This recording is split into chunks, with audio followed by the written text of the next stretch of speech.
talk about a couple of Bigblock Chevys, an experiment that was done back in the 90s I found interesting. See, back in the day before the fucking internet and everything was electronic and shit, you save everything on a file, and back in the old days we had these things called books. And if you built a lot of fucking engines, nobody just wakes up one day knowing the perfect combinations of parts to use to build the perfect fucking engine. So one of my methods was, in my early years, is I would find people that were building engines that were making the results that I desired. So it stands to reason, you see the entire parts layout of an engine and you duplicate it, you should expect similar results. This was a test I found interesting. It has to do with cubic inches and Bigblock Chevys. Got a glare on this motherfucker.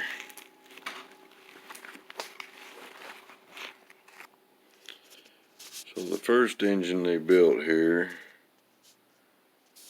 is a 427 30 over. They used a production 4-bolt GM block with a half fill. They used a Lanati 3.75 stroke crank, Manly aluminum 6.135 long connecting rods, and Manly 4.280 bore pistons. Had 13-to-1 compression ratio. Speed Pro rings, Federal Mogul bearings, 62 thick Clark copper gaskets, a Moroso oil pan, and GM cast iron stock 990 casting service replacement rectangle port heads for like an LS6. And then they used a Lanati roller with 7/48-inch lift, intake and exhaust. And all Lanati valve train. Manly retainers and valves. A Dart Dominator intake. A Musi modified 1050 Dominator Holly. ARP hardware, Manly double roller timing chain, and NOS Nitrous components. Now on the engine, mind you, this has stock unported 990 production service replacement LS6 454 heads. And this engine made 677 horsepower, 498 pounds of torque without nitrous, and 1,131 horse and 912 foot-pounds with nitrous. Pretty fucking respectable. That's with a stock block, 427 30 over. But there's a bottleneck in every fucking engine where you're going to reach the point of diminishing returns no matter what you do.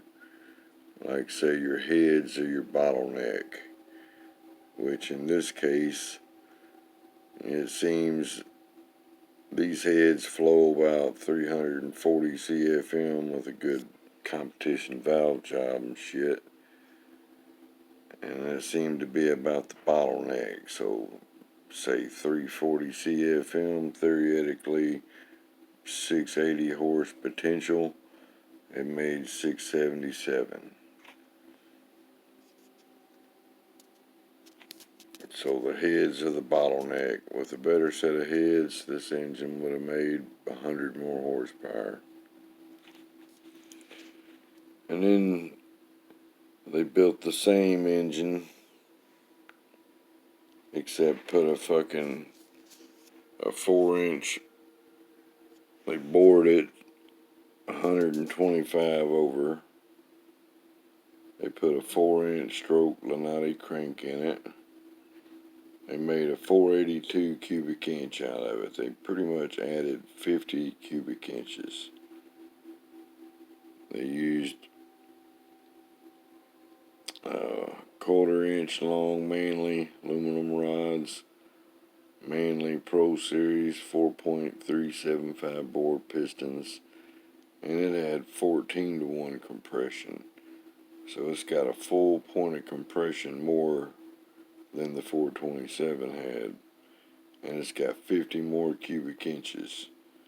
Otherwise, it was identical. Speed Pro rings, Federal Mogul bearings, same Clark copper head gaskets, same Moroso oil pan, same stock unported cast iron 990 GM heads, and the same 748 lift Lanati solid roller, which I expect is in the 270 to 280 at 50 range. And then all Lanati valve train, Manly valves and retainers, another Dart Dominator intake, same UC modified 1050 Dominator, ARP fasteners, Manly double roller, nitrous oxide systems, nitrous.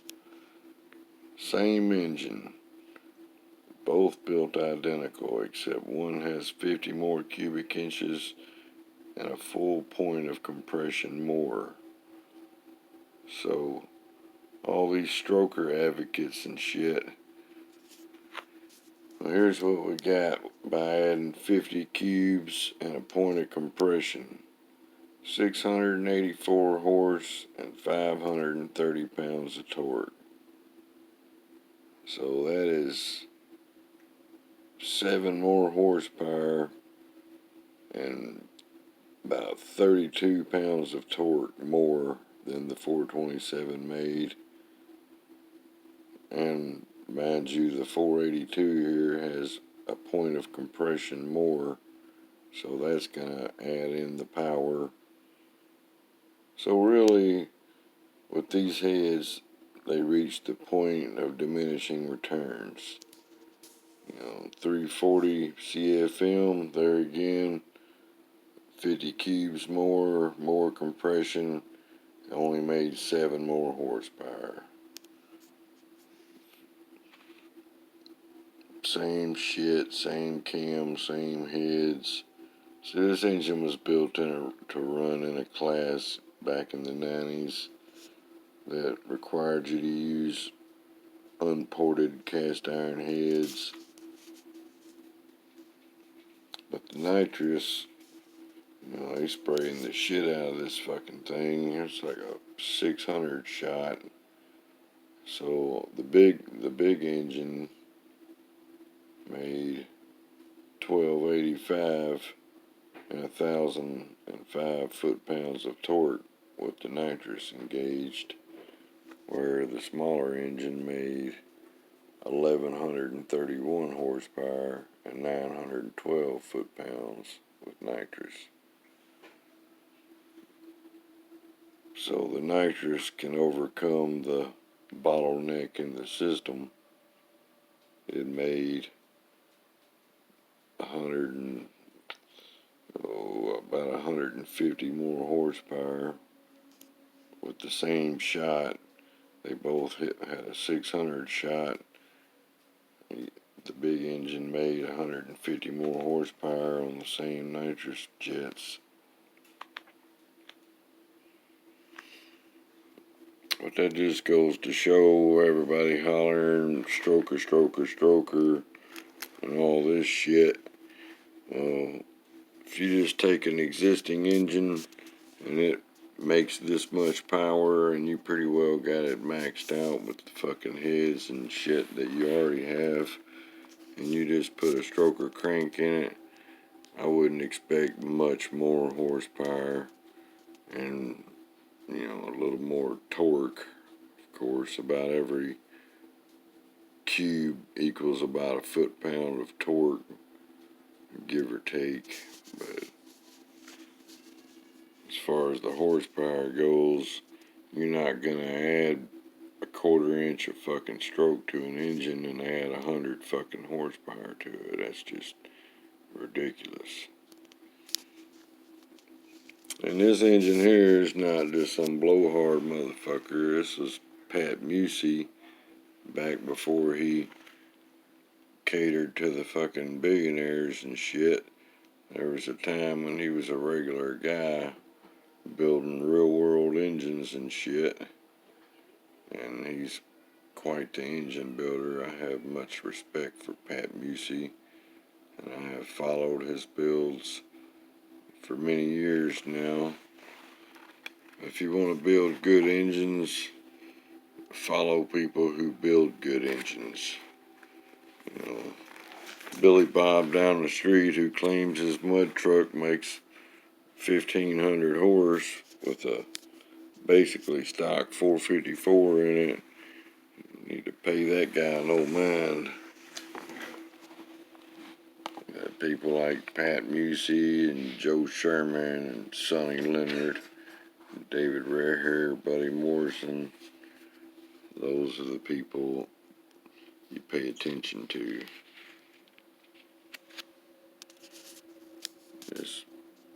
This was back in 96, I believe, Super Street, NMCA Super Street class. But I would keep notes on every engine I built and everything of interest to me, including history of all this shit and different builds and parts list.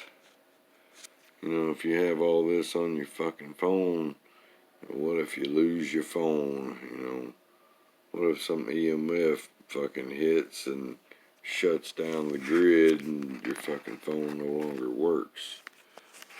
Then you ain't gonna have shit.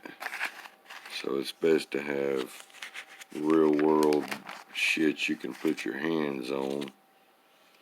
Here's another Musey engine, the 648 test engine. Big boy motherfucker here. It made 1,100 horsepower and 817 NA and 2,090 and 1683 torque with nitrous. So he sprayed that fucker about 1,000 horsepower. And if you got the money, there's the recipe. Buy all that shit and put you an engine together. You too can be Pat Musey if you know what you're doing. 1,000+ horsepower nitrous hit. Won't rattle it. Yeah, it's good old Bigblock Chevy. You just can't beat them motherfuckers. Anything. Build a max effort. Here's Steve Brule, built this 496 back decades ago. He got 780 horsepower, 658 torque with it, 60 over Gen 6 block. Nothing special. Straight out of the junkyard shit. But he did it with a 4150 style carburetor, a Victor Jr. intake, Pair of AFR 325 ass cast heads with blended chambers. Flowed 385 CFM on the intake, 285 on the exhaust.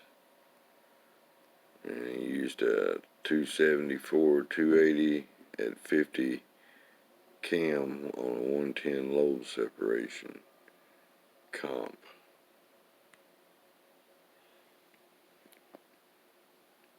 Used 230 188 valves in the heads, 12-to-1 compression. Used Lanati 6.3 85 I-beam and Wasco 48cc dome pistons. There's the tail of the tape. 3,500 RPM. It already had 579 foot-pounds of torque. 4,500, it was 614. 5,500, got about, or 5,400, you got 668. And the horsepower peak is 6,700 RPM. That's a pretty strong 496 build by anybody's measure. And this was damn near 20 years ago. But there's the parts list. Person want to duplicate it. That's how I got started building engines. I'd find the people who were getting the best results and research their engines and the parts they would use, and their techniques and tricks and shit, and just study these motherfuckers until I got the results I wanted. Pretty much figured that shit out. A Brule using a Victor Jr. 454R, 1000 CFM, 4150 style Holly HP. So yeah, 780 horse out of that beast is pretty fucking impressive. And I've just kept notes on bore and stroke combos.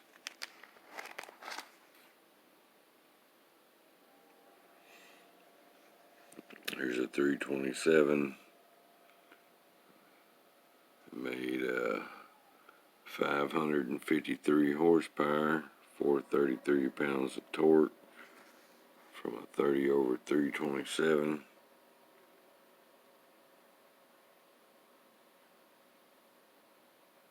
And that was 20 years ago.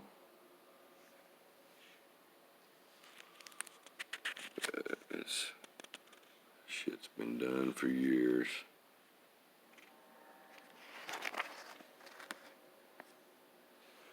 There's its tail of the tape. A 553 at 7,100 RPM. And 433 torque at 5,900 RPM. The heads flowed 300 on the intake, 225 on the exhaust. Used a 950 AED carb.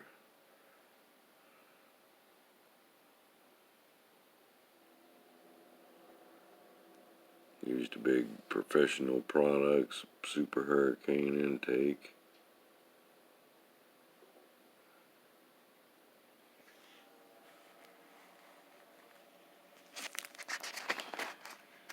And it's good to take notes on this shit. I've been putting putting shit in this fucking book for the past 35 fucking years. I have a bunch of them piled up by now. It's just tell you what to do and what to expect. You can't study this yet too much.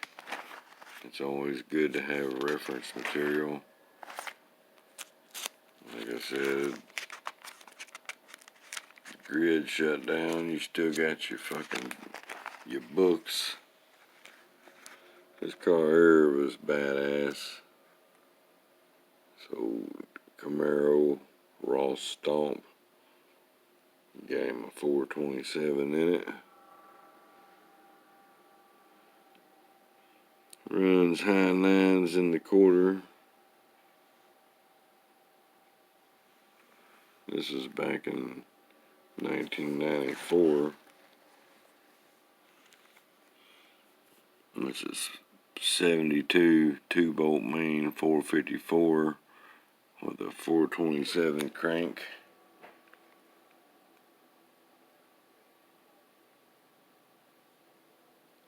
$989, 142.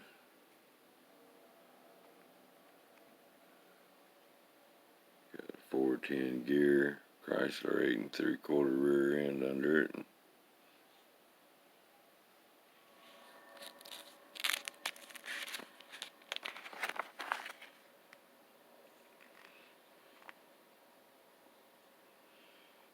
'72 454 2-bolt. Built out of swap meat or used shit. Came from a 396. Using production 7/16 dimple rods. ARP bolts. 11.5 to 1 TRW forge pistons.